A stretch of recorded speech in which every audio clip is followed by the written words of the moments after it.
ఓం శాంతి. December 20వ తారీఖు 2023 ప్రాతఃమురళి. ఓం శాంతి. బాబ్దాదా మధువనము. ఈరోజు మధుర మహావాక్యాలు. బాబా చెప్తున్నారు, మధురమైన పిల్లలు, మీరు రాయల్ నడవడికతో సేవ చేయాలి.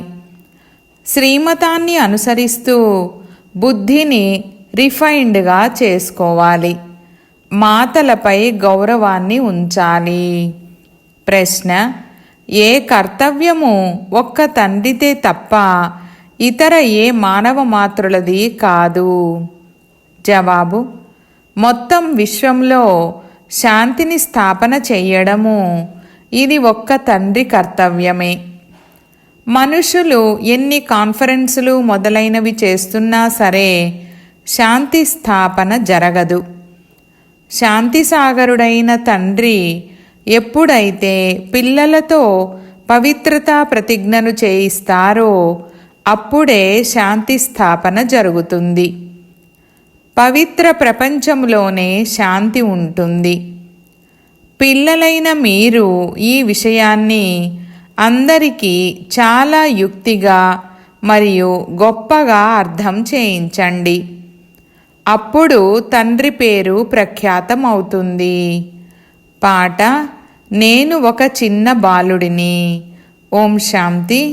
ఈ పాట భక్తి మార్గములో గానం చేయబడినది. ఎందుకంటే ఒకవైపు భక్తి ప్రభావము ఉంది, ఇంకొక వైపు ఇప్పుడు జ్ఞాన ప్రభావము ఉంది.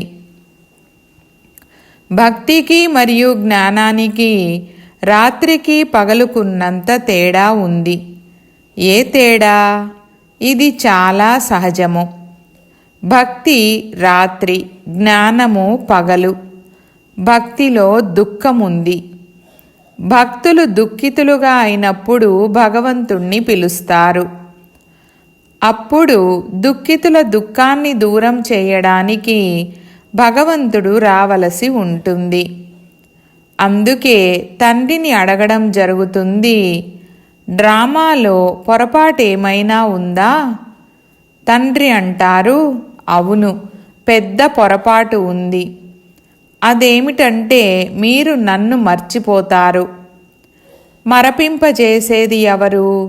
మాయా రావణుడు. తండ్రి కూర్చొని అర్థం చేయిస్తారు, పిల్లలు, ఈ ఆట తయారు చేయబడి ఉంది. స్వర్గము మరియు నరకము భారత్లోనే ఉంటాయి. భారత్లోనే ఎవరైనా మరణిస్తే వైకుంఠవాసులయ్యారని అంటారు. స్వర్గము లేక వైకుంఠము ఎప్పుడు ఉంటుందనేది తెలీదు. స్వర్గమున్నప్పుడు మనుషులు పునర్జన్మలను తప్పకుండా స్వర్గములోనే తీసుకుంటారు. ఇప్పుడిది నరకము. కావున స్వర్గస్థాపన జరిగేంత వరకు పునర్జన్మలను కూడా తప్పకుండా నరకములోనే తీసుకుంటారు. మనుషులకు ఈ విషయాల గురించి తెలీదు. ఒకటేమో ఈశ్వరీయ లేక రామ సాంప్రదాయము, ఇంకొకటి రావణ సాంప్రదాయము. సత్యత్రేతాయుగాలలో రామ సాంప్రదాయము ఉంటుంది. వారికి ఎటువంటి దుఃఖము ఉండదు. అశోకవాటికలో ఉంటారు. మళ్ళీ అర్ధకల్పం తర్వాత రావణ రాజ్యము ప్రారంభమవుతుంది. ఇప్పుడు తండ్రి మళ్ళీ ఆది సనాతన దేవీ దేవతా ధర్మాన్ని స్థాపన చేస్తారు. అది అన్నింటికన్నా సర్వోత్తమ ధర్మము. అన్నీ ధర్మాలే కదా. ధర్మాల కాన్ఫరెన్స్ జరుగుతుంది. ఆ సమయంలో భారత్కు అనేక ధర్మాల వారు వస్తారు, కాన్ఫరెన్స్ చేస్తారు. ఇప్పుడు ధర్మాన్ని విశ్వసించని భారతవాసులు కాన్ఫరెన్స్ ఏం చేస్తారు? వాస్తవానికి భారత్ యొక్క ప్రాచీన ధర్మము ఆది సనాతన దేవీ దేవతా ధర్మము. హిందూ ధర్మమైతే లేదు. అన్నింటికన్నా ఉన్నతమైనది దేవీ దేవతా ధర్మము. అన్నింటికన్నా ఉన్నతమైన ధర్మం వారిని ఉన్నతమైన సింహాసనంపై కూర్చోబెట్టాలని నియమం చెప్తుంది. అందరికన్నా ముందు ఎవరిని కూర్చోబెట్టాలి? ఈ విషయంపై కూడా అప్పుడప్పుడు వారికి గొడవ జరుగుతుంది. ఏ విధంగా ఒకసారి కుంభమేళాలో గొడవ జరిగింది. మొదట మా ఊరేగింపు వెళ్ళాలి అని ఒకరంటే, కాదు మాది వెళ్ళాలని ఇంకొకరంటూ కొట్లాడుకున్నారు. కావున ఇప్పుడు ఈ కాన్ఫరెన్సులో ఉన్నతోన్నతమైన ధర్మం ఏది అన్నది పిల్లలు అర్థం చేయించాలి. ఇది వారికైతే తెలీదు. తండ్రి అంటారు, ఆది సనాతనమైనది దేవీ దేవతా ధర్మము. అదిప్పుడు కనుమరుగైంది. మరియు అందరూ తమను తాము హిందూ ధర్మం వారిగా పిలుచుకోవడం మొదలుపెట్టారు. ఇప్పుడు చైనాలో ఉండేవారు తమ ధర్మాన్ని చైనా ధర్మమనైతే అనరు. వారు ఎవరినైతే ప్రసిద్ధులుగా గమనిస్తారో వారిని ముఖ్యులుగా చేసి కూర్చోబెడతారు. నియమానుసారంగా కాన్ఫరెన్సులకైతే చాలామంది రాలేరు. కేవలం వివిధ ధర్మాలలోని పెద్దవారికి మాత్రమే ఆహ్వానమివ్వడం జరుగుతుంది. ఎక్కువ మంది ఉంటే మాటలు కూడా ఎక్కువైపోతాయి. ఇప్పుడు వారికి సలహా ఇచ్చేవారైతే ఎవరూ లేరు. మీరు ఉన్నతోన్నతమైన దేవీ దేవతా ధర్మానికి చెందినవారు. ఇప్పుడు దేవతా ధర్మస్థాపనను చేస్తున్నారు. భారత్ యొక్క ముఖ్య ధర్మం ఏదైతే ఉందో, ఏదైతే అన్ని ధర్మాలకు మాతాపిత వంటిదో, ఆ ధర్మం యొక్క పెద్దను ఈ కాన్ఫరెన్స్లో ముఖ్యులుగా చెయ్యాలని మీరే చెప్పగలరు. గద్దెపై వారిని కూర్చోబెట్టాలి. మిగిలిన వారందరూ వారికన్నా కిందే ఉన్నారు. కావున ముఖ్యమైన పిల్లలు ఎవరైతే ఉన్నారో వారి బుద్ధి నడుస్తూ ఉండాలి. భగవంతుడు కూర్చుని అర్జునుడికి అర్థం చేయిస్తారు. ఇతను సంజయుడు, అర్జునుడు రథములో కూర్చున్నవారు. ఆ రథాన్ని నడిపించే సారథి తండ్రి. వారు రూపాన్ని మార్చుకొని శ్రీకృష్ణుడి తనువులోకి వచ్చి జ్ఞానాన్నిచ్చారని వాళ్ళనుకుంటారు. కానీ వాస్తవానికి అలా కాదు. ఇప్పుడు వీరు ప్రజాపిత కూడా. త్రిమూర్తి చిత్రం ద్వారా చాలా బాగా అర్థం చేయించవచ్చు. త్రిమూర్తుల పైన శివబాబా చిత్రము తప్పకుండా ఉండాలి. వారు సూక్ష్మవతనపు రచన. ఈ విష్ణువు పాలనకర్త అని, ప్రజాపిత బ్రహ్మ స్థాపనకర్త అని పిల్లలు అర్థం చేసుకున్నారు. కావున వారి చిత్రాలు కూడా కావాలి. ఇది బాగా అర్థం చేసుకోవాల్సిన విషయము. ప్రజాపిత బ్రహ్మ తప్పకుండా ఉన్నారని బుద్ధిలో ఉంటుంది. విష్ణువు కూడా కావాలి. ఎవరి ద్వారానైతే స్థాపన చేయిస్తారో వారి ద్వారానే పాలన కూడా చేయిస్తారు. స్థాపన బ్రహ్మ ద్వారా చేయిస్తారు. బ్రహ్మతో పాటు సరస్వతి మొదలైన పిల్లలు ఎందరో ఉన్నారు. వాస్తవానికి వారు కూడా పతితుల నుండి పావనులుగా అవుతున్నారు. కావున కాన్ఫరెన్స్లో ఆది సనాతన దేవీ దేవతా ధర్మానికి ముఖ్యురాలిగా జగదాంబ ఉండాలి. ఎందుకంటే మాతలకు ఎంతో గౌరవముంది. జగదాంబకు చాలా భారీ మేళా జరుగుతుంది. వారు జగత్పితకు కూతురు. ఇప్పుడు ఆది సనాతన దేవీ దేవతా ధర్మస్థాపన జరుగుతోంది. గీతా అధ్యాయము పునరావృతం అవుతోంది. ఆ మహాభారత యుద్ధమే ఇప్పుడు ఎదురుగా నిలబడి ఉంది. నేను కల్పకల్పము కల్పము యొక్క సంగమ యుగంలో భ్రష్టాచారి ప్రపంచాన్ని శ్రేష్టాచారిగా తయారు చేయడానికి వస్తాను. జగదాంబ జ్ఞానదేవిగా మహిమ చేయబడ్డారు. వారితో పాటు జ్ఞానగంగలు కూడా ఉన్నారు. వారికి ఈ జ్ఞానం ఎక్కడి నుండి లభించిందని వాళ్లను అడగవచ్చు. జ్ఞాన సంపన్నుడైన గాడ్ఫాదర్ అయితే ఒక్కరే. వారు జ్ఞానాన్ని ఎలా ఇస్తారు?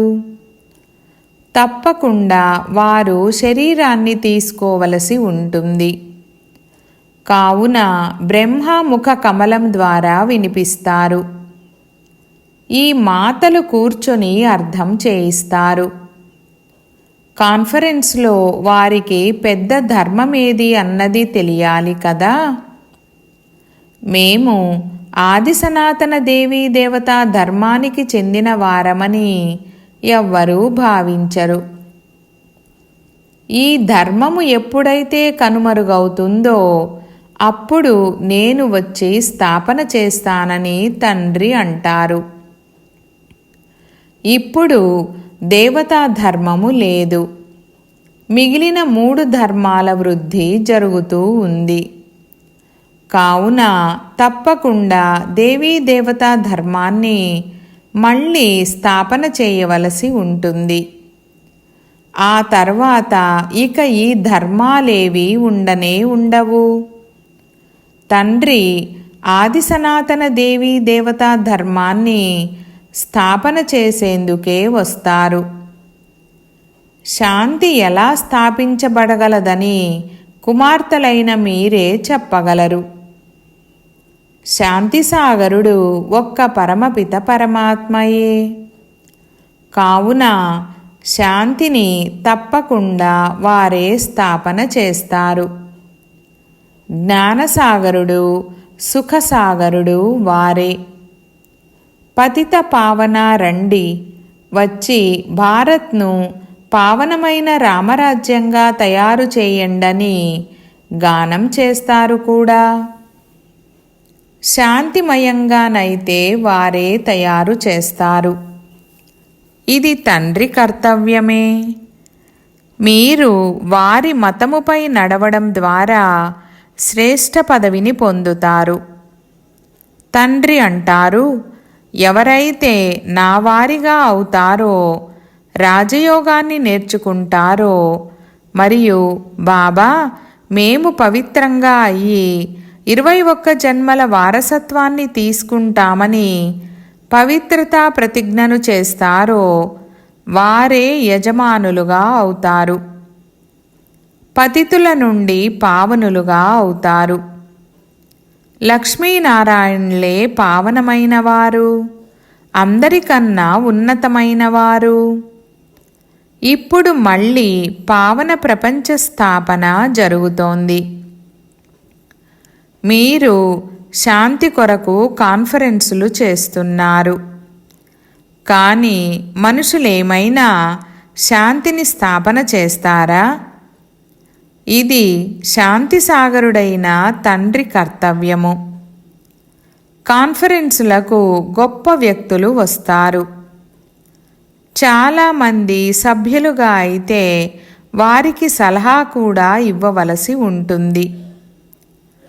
తండ్రి కొడుకును ప్రత్యక్షం చేస్తారు. శివబాబా మనవలు, బ్రహ్మ పిల్లలు జ్ఞానదేవీలు. వారికి భగవంతుడు జ్ఞానాన్ని ఇచ్చారు. మనుషులైతే శాస్త్రాల జ్ఞానాన్ని చదువుతారు. చాలా గొప్పగా అర్థం చేయించినట్లయితే ఎంతో ఆనందం కలుగుతుంది.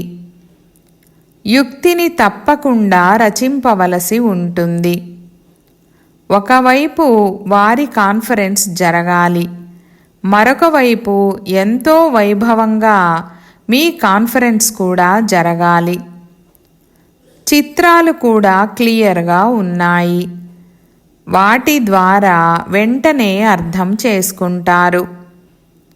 వారి కర్తవ్యము వేరు, వీరిది వేరు.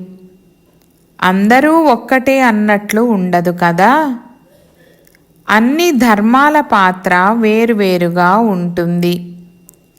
శాంతి కొరకు కలిసి పని చేస్తారు. రిలీజియన్ ఈజ్ మైట్, ధర్మం అనేది శక్తి అని అంటారు. కానీ అందరికన్నా శక్తివంతమైన వారు ఎవరు? వారే వచ్చి మొదటి నెంబరైన దేవీ దేవతా ధర్మాన్ని స్థాపన చేస్తారు. ఇది పిల్లలైన మీకే తెలుసు. రోజురోజుకు పిల్లలైన మీకు పాయింట్లు లభిస్తూ ఉంటాయి. అర్థం చేయించే శక్తి కూడా ఉంది. యోగికి శక్తి బాగుంటుంది. బాబా అంటారు, జ్ఞాని ఆత్మలే నాకు ప్రియమైనవారు. అలాగని యోగీలు ప్రియమైన వారు కాదని కాదు. ఎవరైతే జ్ఞానీలుగా ఉంటారో వారు యోగీలుగా కూడా తప్పకుండా ఉంటారు. యోగాన్ని పరమపిత పరమాత్మతో జోడిస్తారు. యోగము లేకుండా ధారణ జరగదు.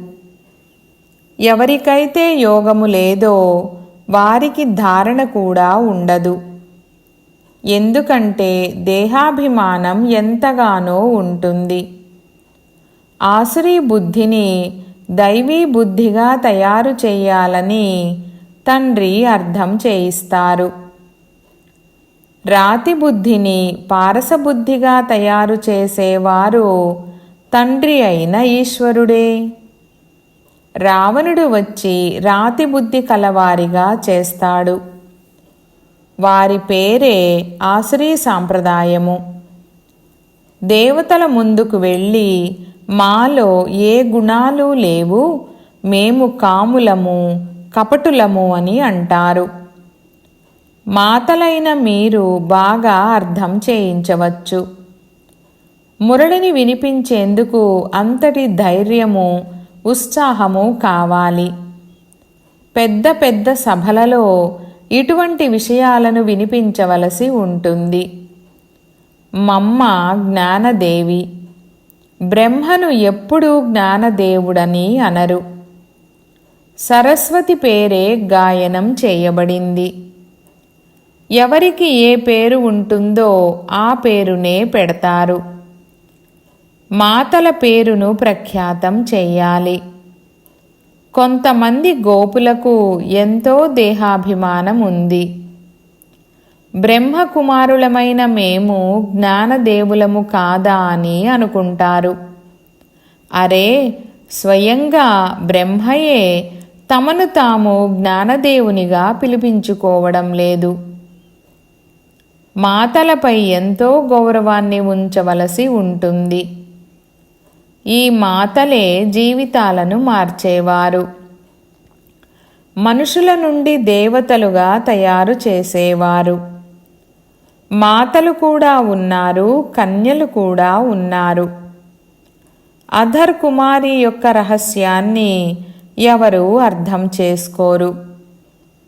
వివాహం చేసుకున్న వారైనా సరే వారు బ్రహ్మకుమారీలే. ఇవి చాలా అద్భుతమైన విషయాలు. ఎవరైతే తండ్రి నుండి వారసత్వం తీసుకోవలసి ఉంటుందో వారు అర్థం చేసుకుంటారు. ఇకపోతే ఎవరి భాగ్యంలోనైతే లేదో వారేమి అర్థం చేసుకుంటారు. పదవులు తప్పకుండా నెంబరు వారుగా ఉన్నాయి. అక్కడ కూడా కొందరు దాసదాసీలుగా ఉంటారు, కొందరు ప్రజలుగా ఉంటారు. ప్రజలు కూడా కావాలి. మనుష్య సృష్టి వృద్ధి చెందుతూ ఉంటే ప్రజలు కూడా వృద్ధి చెందుతూ ఉంటారు. కావున ఇటువంటి కాన్ఫరెన్సులు ఏవైతే జరుగుతాయో వాటి కోసం ఎవరైతే స్వయాన్ని ముఖ్యులుగా భావిస్తారో వారు సిద్ధంగా ఉండాలి. ఎవరిలోనైతే జ్ఞానము లేదో వారు చిన్నవారు అయినట్లు. వారికి అంత బుద్ధి ఉండదు. చూడడానికి పెద్దగా ఉన్నా కానీ వారిలో బుద్ధి పెద్దగా లేదు. వారు చిన్నవారే. కొందరి బుద్ధి చాలా బాగుంటుంది.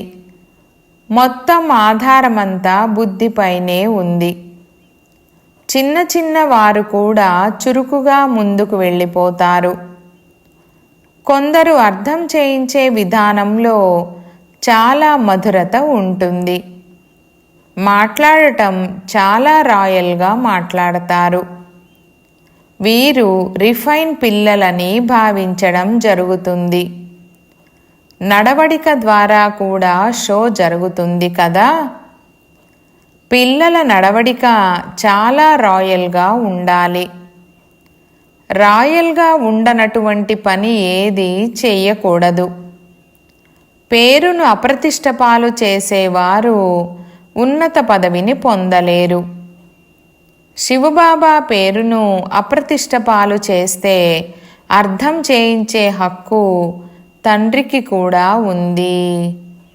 అచ్చా मीठे मीठे सिकीलधे बच्चों प्रति मात पिता बाप दादा का याद प्यार और गुड मॉर्निंग। रूहानी बाप की रूहानी बच्चों को नमस्ते। हम रूहानी बच्चों की रूहानी बाप दादा को याद प्यार गुड मॉर्निंग और नमस्ते नमस्ते बाबा नमस्ते। रात्रि क्लासु జీవాత్మలమైన మేము పరమపిత పరమాత్ముని సన్ముఖంలో కూర్చున్నామని ఇప్పుడు పిల్లలైన మీరు భావిస్తారు. దీనినే మంగళమిలనమని అంటారు. మంగళం భగవాన్ విష్ణు అని అంటూ ఉంటారు కదా. ఇప్పుడు ఈ మిలనము మంగళమయమైనది. భగవంతుడు విష్ణు కులము యొక్క వారసత్వాన్ని ఇస్తారు. అందుకే వారిని మంగళం భగవాన్ విష్ణు అని అంటారు. ఎప్పుడైతే తండ్రి జీవాత్మలను కలుసుకుంటారో ఆ మిలనము చాలా సుందరమైనది. ఇప్పుడు మేము ఈశ్వరుని నుండి మా వారసత్వాన్ని తీసుకునేందుకు ఈశ్వరీయ పిల్లలుగా అయ్యామని మీరు కూడా భావిస్తారు. ఈశ్వరుని వారసత్వం తర్వాత దైవీ వారసత్వం లభిస్తుందని పిల్లలకు తెలుసు. అనగా స్వర్గములో పునర్జన్మ లభిస్తుంది. కావున పిల్లలైన మీకు సంతోషమనే పాదరసం పైకెక్కి ఉండాలి. మీ వంటి అదృష్టవంతులు లేక సౌభాగ్యశాలురు ఇంకెవ్వరూ లేరు. ప్రపంచములో బ్రాహ్మణ కులము వారు తప్ప ఇంకెవ్వరూ భాగ్యశాలురుగా కాలేరు. విష్ణు కులము 2వ నెంబర్ అవుతుంది. అది దైవీ ఒడి అవుతుంది. ఇప్పుడిది ఈశ్వరీయ ఒడి. ఇదే ఉన్నతమైనది కదా. దిల్వాడా మందిరము ఈశ్వరీయ ఒడిలోని మందిరము. అంబా మందిరము కూడా ఉంది. ఆ మందిరము సంగమయుగాన్ని అంతగా సాక్షాత్కారం చేయించదు. ఈ దిల్వాడా మందిరము సంగమయుగాన్ని సాక్షాత్కారం చేయిస్తుంది. పిల్లలు ఎంతైతే అర్థం చేసుకున్నారో అంతగా ఇంకే మనుష్య మాత్రులు అర్థం చేసుకోలేరు. ఎంతగా బ్రాహ్మణులైన మీరు అర్థం చేసుకున్నారో అంతగా దేవతలు కూడా అర్థం చేసుకోరు. మీరు సంగమయుగ బ్రాహ్మణులు. వారు సంగమయుగ బ్రాహ్మణులను మహిమ చేస్తారు. బ్రాహ్మణులే దేవతలుగా అవుతారు. అటువంటి బ్రాహ్మణులకు నమస్కారమని అంటారు. బ్రాహ్మణులే నరకాన్ని స్వర్గంగా తయారు చేసే సేవను చేస్తారు. ఇటువంటి పిల్లలకు నమస్తే. అచ్చా, గుడ్ నైట్. ధారణ కొరకు ముఖ్య సారము. 1వ పాయింట్, తండ్రికి ప్రియమైన వారిగా అయ్యేందుకు జ్ఞానీలుగా, యోగీలుగా అవ్వాలి. దేహాభిమానంలోకి రాకూడదు. 2వ పాయింట్, మురళిని వినిపించే ధైర్యమును, ఉత్సాహమును ఉంచాలి. మీ నడవడికతో తండ్రిని ప్రఖ్యాతము చేయాలి. చాలా మధురంగా మాట్లాడాలి. వరదానము: కర్మభోగమును కర్మయోగములోకి పరివర్తన చేసి సేవకు నిమిత్తులుగా అయ్యే భాగ్యవాన్ భవ. వివరణ: తనువు యొక్క లెక్కాచారము ఎప్పుడూ ప్రాప్తి లేక పురుషార్థపు మార్గములో విఘ్నముగా అవ్వకూడదు. తనువు ఎప్పుడూ సేవ నుండి వంచితము చెయ్యకూడదు. భాగ్యవాన్ ఆత్మ కర్మభోగ సమయంలో కూడా ఏదో ఒక విధంగా సేవకు నిమిత్తంగా అవుతారు. కర్మభోగము చిన్నదైనా లేక పెద్దదైనా కానీ దాని కథను విస్తారము చెయ్యకండి. దానిని వర్ణన చెయ్యడమనగా సమయాన్ని మరియు శక్తిని వ్యర్థంగా పోగొట్టుకోవడము. యోగి జీవితమనగా కర్మభోగాన్ని కర్మయోగంలోకి పరివర్తన చెయ్యడము. ఇదే భాగ్యవంతుల గుర్తు. స్లోగన్: దృష్టిలో దయ మరియు శుభభావన ఉన్నట్లయితే అభిమానము మరియు అవమానము యొక్క దృష్టి సమాప్తమైపోతుంది. ఓం శాంతి.